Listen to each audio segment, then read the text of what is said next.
શરમજનક પણ છે। સમાજમાં આ રીતે થતી બનતી ઘટનાઓ એ સમગ્ર ગુજરાત અને સમગ્ર સમાજો માટે એ ખૂબ દુઃખદાયક અને શરમજનક ઘટના છે। જેઓ વિડીયો વાયરલ થતા અને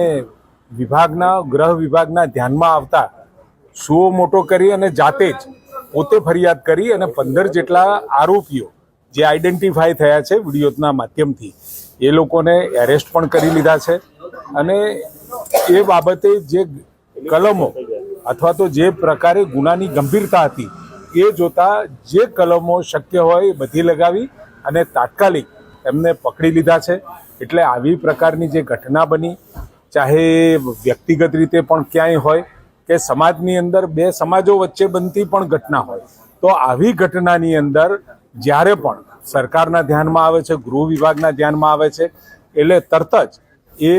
કોઈની પણ ફરિયાદની રાહ જોયા વગર એ સુઓ મોટો કરી અને ફરિયાદ નોંધી અને કાર્યવાહી કરતી હોય એવી પાછલી પણ ભૂતકાળમાં પણ આ પ્રકારની ફરિયાદો નોંધી છે ને આ ઘટનામાં પણ તાત્કાલિક અસરથી એ ઘટના નોંધી અને તાત્કાલિક 15 જણને આપણે પકડી લીધા છે।